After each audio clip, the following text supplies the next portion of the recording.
Hello, people of the VC. It's Andy back once again with another three random records. Yeah, I think I would know the lines by now. Episode 13.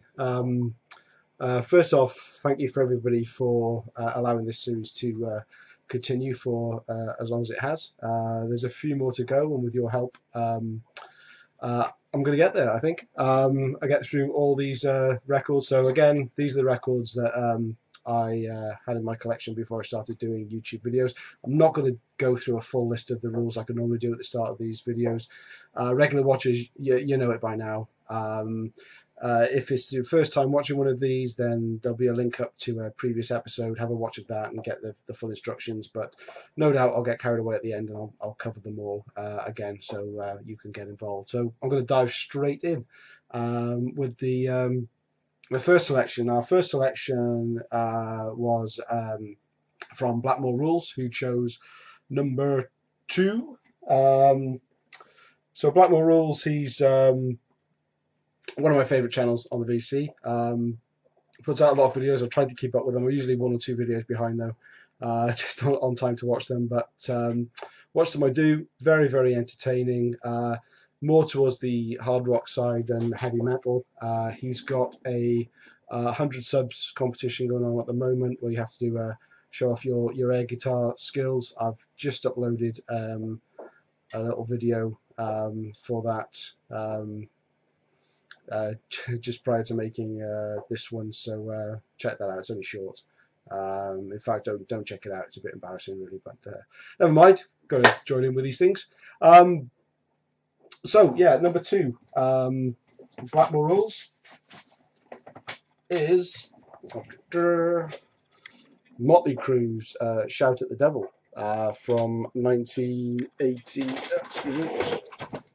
From 1983 on Elektra Records, German pressing. You see it's plain back cover, but it's got a nice shiny embossed pentagram, I guess, on it. This was a bit weird at the time. I remember I didn't have this. I picked this up fairly recently, in the last couple of years, when I started collecting records again. But I had this back in the 80s, probably around 85 when I first heard this, and I had it on a tape, not an original tape, but a tape I probably taped off another tape. And I had no idea what Motley Crue looked like at the time, whether that would have put me off or not. But certainly it might have scared me off a little bit when I was that age. But I fell in love with this album straight away. It's by far my favourite Motley Crue album. Have the original polylined inner sleeve as well with lyrics. Label is none too exciting, very generic Elektra label. I've lost the cover. There we go. So the one of my kind of pet hates on albums is when I mentioned this before, is when the track listing on the back doesn't match the running order, but at least the inner sleeve does, which is something. You know, I like to be able to sit and read the album cover while I'm listening to it and know what's coming out next, certainly for new albums.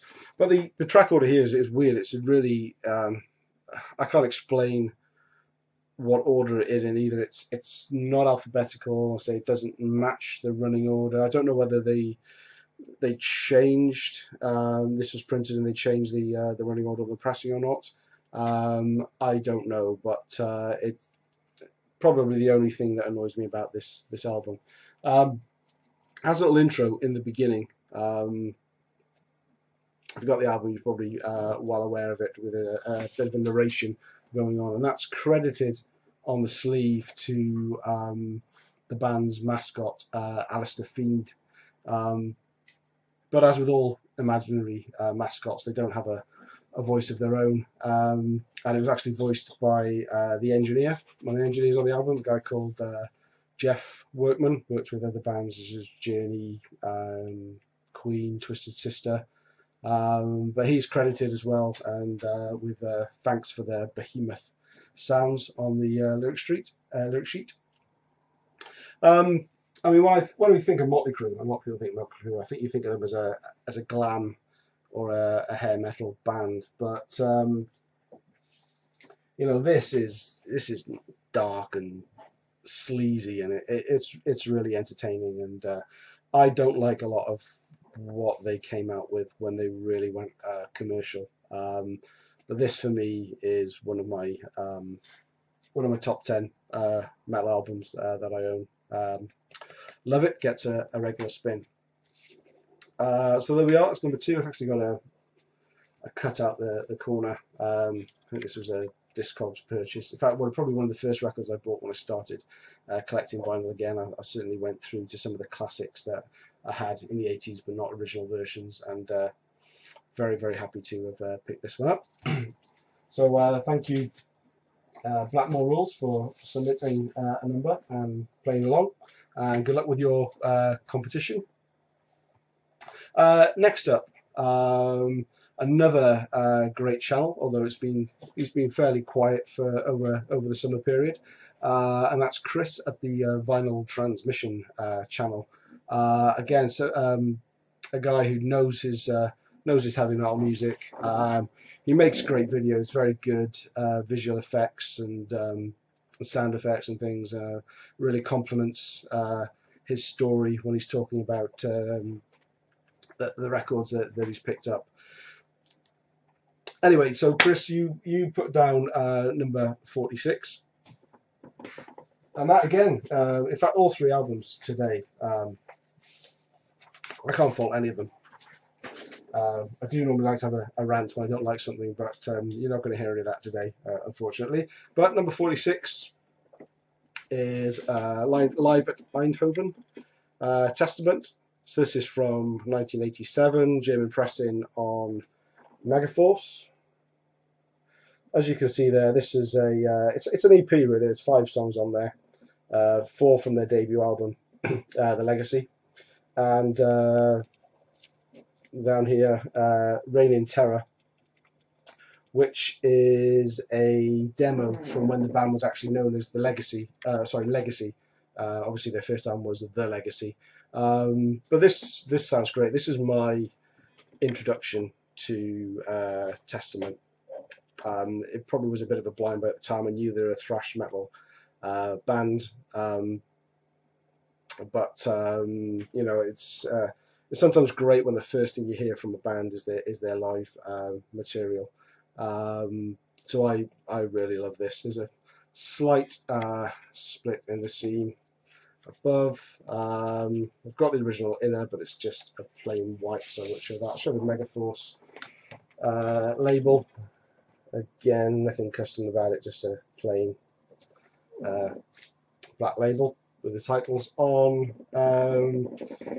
Over the Wall, Burnt Offerings, Do and Die, and Apocalyptic City, of course, from the Legacy, as I mentioned. Now, this was recorded live June the 8th, 1987, at the Dynamo Open Air Festival in Eindhoven, in Holland.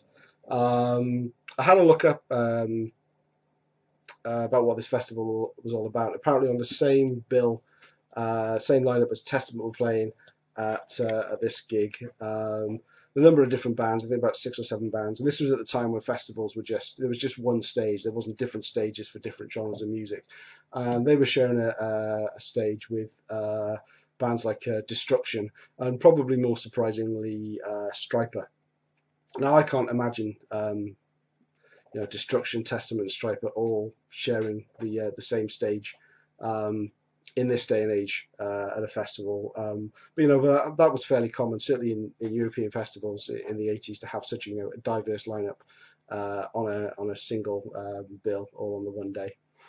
I believe this was only released in Europe at the time, although I think there's another version called Testament lined up in 87, which had a US release in the early 90s. So there we go, great little live EP. If you haven't heard it, thoroughly recommend it. I'd also recommend Vinyl Transmission channel. Again, there will be a link up in the corner and one down below. Check out Chris's channel. Hopefully, Chris, you'll be back making videos again regularly soon. I do miss your contributions to the VC, but hope you're doing well. Testament. Last but not least, everybody has their grails.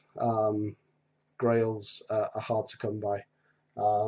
Next up was one of mine, and it was remarkably easy to come by, as a matter of fact.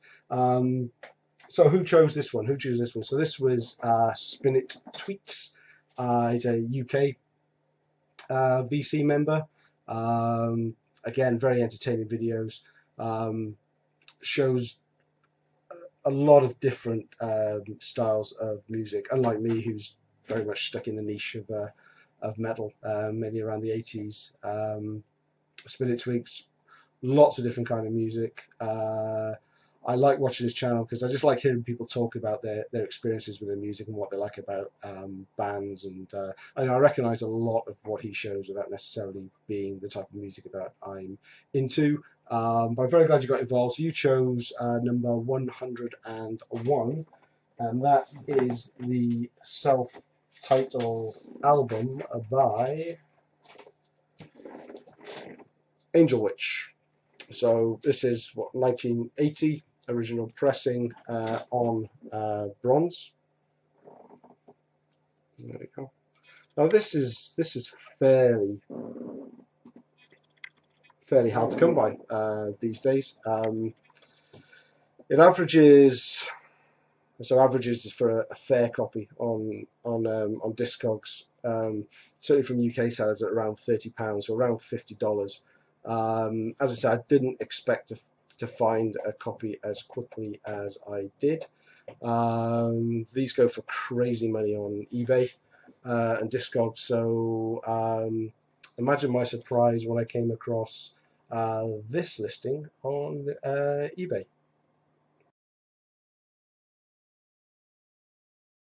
Okay, did you spot that? Let me show again.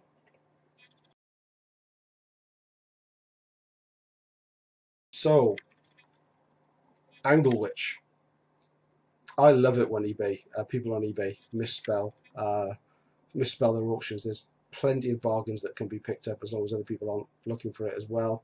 I kind of presume the seller was maybe he entered the listing on his mobile phone. So even though he spelt angel incorrectly, he's spent angle correctly. So spell check is not going to pick it up. Maybe just a victim of a predictive text disaster. But I mean, the description of the record itself was wafer thin. It didn't go into detail too much about the quality, so it was going to be a bit of a gamble. So that so there's no picture, minimum details. That probably put some punters off anyway. But for £13, I thought it was worth a punt, given that there are bad copies going for £20 plus on Discogs. You know, copies with really bad G grading covers. Now this covers, it's got a bit of wear, as a lot of black covers do, but there's no seam splits. The vinyl's in perfect condition. There we go, the standard bronze label. Yeah, no one else bid on it. I got it for £13. I could probably get 3 to 4 times the amount if I wanted to resell it, which I'm not going to, because I'm so happy to have this album. I mean, it's a classic from the new wave of British heavy metal period. It's got a raw sound. It's got heavy riffs. Guitars are gritty. They're furious. There's kind of technical solos in there as well, but it really complements the tracks that we play in. They're not going off on a tangent or anything. Title track Angel Witch, Killer. White Witch is also a great song. Sweet Danger, Gorgon, Sorcerers. I mean, this is a killer album. I mean, if you don't have a copy, I'd recommend just picking up on CD, just to get that early flavour of new wave of British heavy metal, and then you know, if the vinyl comes along and you get an opportunity, you know, definitely grab it. Anyway, so there we go. 3 random records for this time. Thank you to Blackwell Rules, Final Transmission, and Spin It Tweaks. You guys make these episodes happen. If you want to get involved, even if you've already been involved, doesn't matter, join in again.